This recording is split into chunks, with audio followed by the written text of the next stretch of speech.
El Señor esté con vosotros. Lectura del Santo Evangelio según San Marcos. En aquel tiempo un escriba se acercó a Jesús y le preguntó: ¿qué mandamiento es el primero de todos? Respondió Jesús: el primero es: escucha, Israel. El Señor nuestro Dios es el único Señor. Amarás al Señor tu Dios con todo tu corazón, con toda tu alma, con toda tu mente, con todo tu ser. El segundo es este: amarás a tu prójimo como a ti mismo. No hay mandamiento mayor que estos. El escriba replicó: muy bien, maestro, sin duda tienes razón cuando dices que el Señor es uno solo y no hay otro fuera de él, y que amarlo con todo el corazón y con todo el entendimiento y con todo el ser, y amar al prójimo como a uno mismo vale más que todos los holocaustos y sacrificios. Jesús, viendo que había respondido sensatamente, le dijo: no estás lejos del reino de Dios. Y nadie se atrevió a hacerle más preguntas. Palabra del Señor. Gloria a ti, Señor Jesús. El Evangelio de hoy nos muestra a este escriba que tenían sus problemas los escribas con esto de las leyes. En Israel había más de 700 leyes y además se creaban siempre nuevas leyes inventadas. O sea, habían las 700 y pico de lo que era propio del Antiguo Testamento. Pero los escribas y fariseos se iban inventando leyes y leyes. Alguno dirá: uy, qué duro, 700 leyes. No os lo creáis. En este momento en nuestro país hay más de 1 millón de leyes. Si uno coge todos los aspectos que están legislados por la Unión Europea y por el gobierno de España, por las autonomías, por los ayuntamientos, hay más de 1 millón de leyes. Que eso sí que son muchas leyes, ¿eh? Cuando decimos 700, ¿cuántas? Pero es verdad que hay leyes más importantes, leyes menos, y los juristas, los escribas, iban poniendo nuevas leyes, siempre imponiendo normas, que si esto, que si lo otro, que si lo de más allá, siempre normas. Y entonces salían algunos escribas y decían: bueno, pero entre toda esta maraña de normas, ¿qué es lo realmente importante y lo que quiere Dios? Y por eso se van a Jesús y le dicen: ¿qué mandamiento es el primero de todos? No el primero en orden cronológico, sino en sentido, el más importante. Y Jesús aquí es espléndido porque hace un juego que no es uno, es uno doble, pero que en el fondo es uno, pero es doble. Bueno, el primero es: escucha, Israel, el Señor nuestro Dios es el único Señor. Amarás al Señor tu Dios con todo tu corazón, con toda tu alma, con toda tu mente y con todo tu ser. Este ya estaba en el Antiguo Testamento, pero cuidado, que no es el primer mandamiento del Decálogo. Es muy curioso porque si uno coge los 10 mandamientos, claro, nosotros no tenemos los 10 mandamientos judíos, sino los 10 mandamientos desde el punto de vista cristiano. Entonces lo sabemos muy bien: amarás a Dios sobre todas las cosas. Pero si uno se coge el Decálogo judío, el del Antiguo Testamento, no dice eso. Dice: no tendrás otro Dios fuera de mí. O sea, no tendrás otros dioses, solo el Dios auténtico, solo Yahvé, solo el Dios de verdad. Bueno, pero curiosamente también en lo que era la ley, o sea, los primeros 5 libros de la Biblia, sale esta frase que Jesús repite. Es el famoso Shema Israel, escucha, Israel. El Señor es nuestro Dios. Eso es el primer mandamiento: no tendrás otro Dios. Este es el único, el nuestro. Es el único Señor. Amarás al Señor tu Dios con todo tu corazón, con toda tu alma, con toda tu mente, con todo tu ser. Y Jesús lo pone en primer lugar.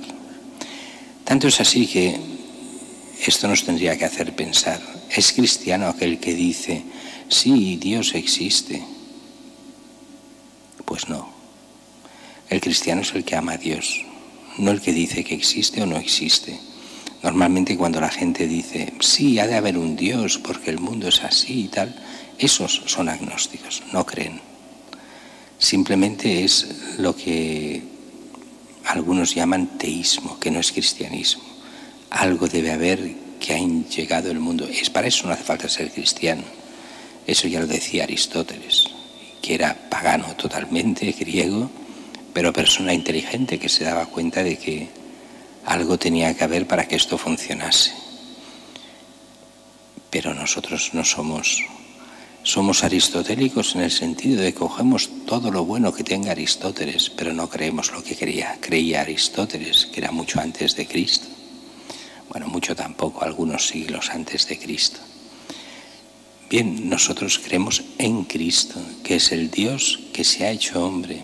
Y amar a Dios quiere decir darnos cuenta quién es Dios. De ahí ese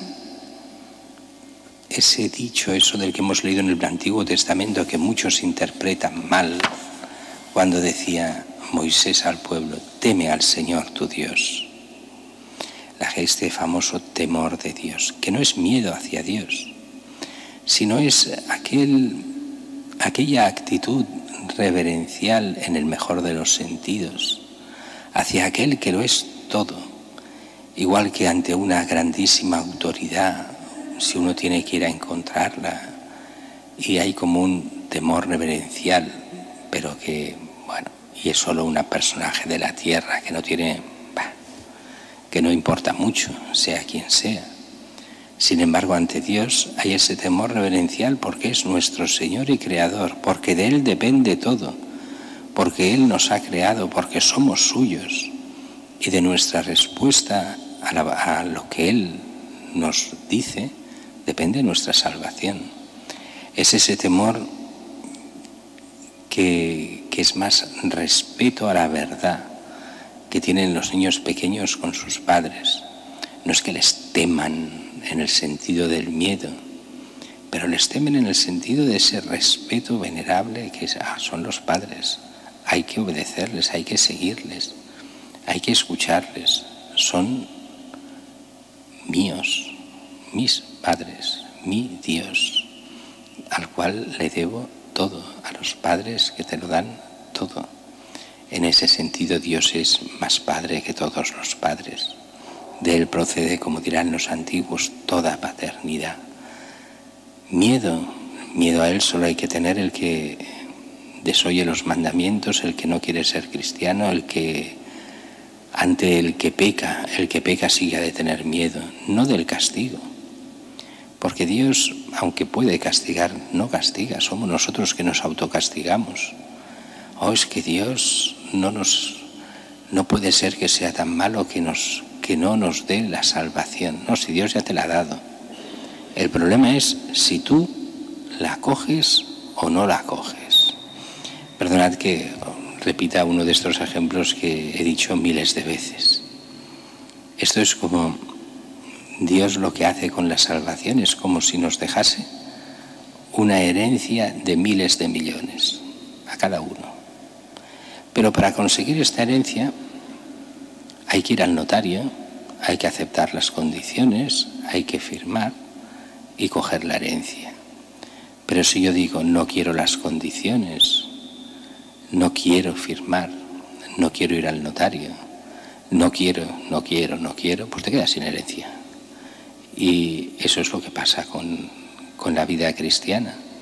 La salvación ya te la ha conseguido Jesucristo con su pasión, muerte y resurrección.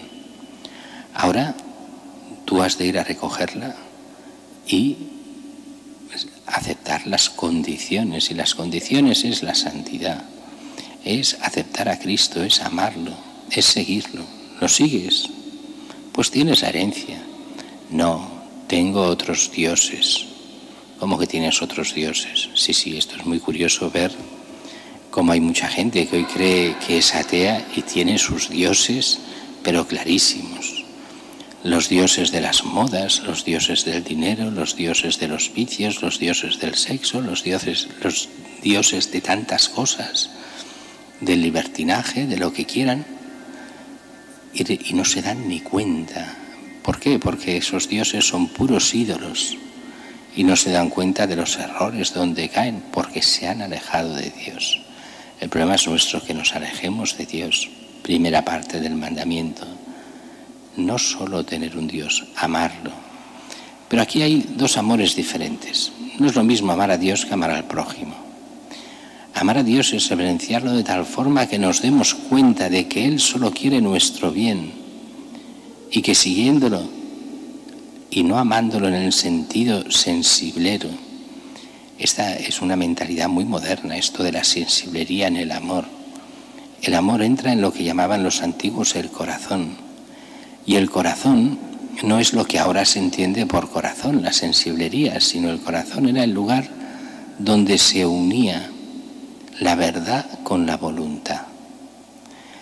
La verdad estaba en el cerebro, en el sentido del pensamiento. El corazón es donde la verdad se convertía en voluntad. Yo quiero amar, pues amas. Quiero hacer esto, voy a hacerlo. Me pongo en movimiento. Ahí está el corazón. Las decisiones de la persona en plenitud, en la mentalidad clásica. Ahí está lo que nos pide el Señor, tenerlo como auténtico Señor. Amarle desde el fondo del alma, dejarnos llevar por Él. Pero todo esto sería falso si no cumpliésemos esta segunda parte, que es la que decía aquí, amar al prójimo como a ti mismo. También es otra cita del Antiguo Testamento, del Pentateuco, de esos primeros 5 libros. Y es curioso, es un amor diferente. El amor a Dios entra en el corazón con toda la voluntad, sabiendo quién es Dios, que merece todo. El amor al prójimo es radicalmente diferente. Es, sabiendo cuál es la voluntad de Dios, querer el bien del prójimo. En el primer mandamiento es querer nuestro bien, que sabemos que es el que Dios quiere para nosotros. Siguiéndolo tendremos el mayor de los bienes, nuestra salvación eterna. Nos perfeccionaremos como personas, seremos mejores y llegaremos a la santidad. Es para nuestro bien que amamos a Dios, no para el bien de Dios. A Dios ya es lo máximo, no necesita de nosotros. Pero con que ama, quiere Él, sí que quiere nuestro bien, y amándolo a Él, nos perfeccionamos nosotros. El bien nos lo hace Él a nosotros. Mientras que al prójimo, nuestro amor al prójimo, que tampoco es sensiblería, es buscar el bien de aquel que tenemos delante. Pero el bien que Dios quiere, no el bien que ellos quieren. Esto es lo mismo que hace Dios con nosotros. No nos da lo que queremos muchas veces, sino lo que necesitamos, que es muy diferente. Esto los padres lo entienden perfectamente con los niños pequeños. Un buen padre no da lo que el niño pide, sino lo que necesita. Solo el mal padre es aquel que dice sí a todo a los niños y les dan todo lo que quieren. Eso es un padre monstruoso. Eso no es un buen padre. Ese es un maleducador que generará un delincuente con el tiempo, porque no le hace ver lo que realmente es el niño, no le hace ver realmente sus necesidades y lo que son solo caprichos. No lo educa, lo maleduca. Lo mismo pasa, y esto los primeros cristianos lo entendieron muy bien, con el amor al prójimo. No es hacerle al prójimo lo que a él le dé la gana y exija, sino hacerle el bien que Dios quiere para él. Y es muy diferente. Eso lo hemos visto con tanta gente que no entiende estas cosas. Pongamos un ejemplo muy a lo bestia, perdonadme decirlo así. Aquella mujer que tiene problemas y quiere abortar. Hombre, pobrecita, paguémosle el aborto. Que no es eso. Eso no es el amor al prójimo. Eso es la estupidez elevada a categoría. El amor es cómo ayudar a esa mujer para que no aborte. ¿Por qué? Porque hay un bien preciosísimo y es el prójimo, que es ese no nacido todavía, que tiene el mismo valor que ella. Oh, pero si es muy pequeño, si no ha nacido, ¿qué? ¿Vamos a escoger entre personas? ¿Unos u otros? Claro, la mentalidad moderna nos dice, no, si uno no ha nacido no es persona. Si uno no ha nacido no es nadie. No, ese que ha de nacer tiene los mismos derechos que la madre. Es persona creada por Dios igual el hijo que la madre. ¿A quién hay que salvar? A los dos. La madre, claro que sí. Y el hijo, pues claro que sí. ¿Cómo hacemos para ayudarles? No simplemente cómo hacemos, pobrecita, para que aborte. Esa es la caridad malentendida.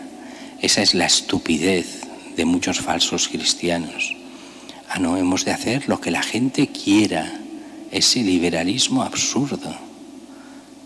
La libertad está bien, pero en el bien, no para hacer el mal. Por eso es muy complicado esta segunda parte, el amor al prójimo. Si la vemos solo como hacer lo que los demás quieran. No, hacer el bien que Dios quiere a los demás. Y eso a veces lleva a situaciones muy difíciles.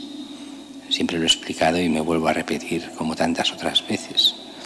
Aquella señora que tenía el hijo drogadicto, que había robado a toda la familia, había arruinado la familia, había hecho de todo, y la madre se quería mucho a ese hijo.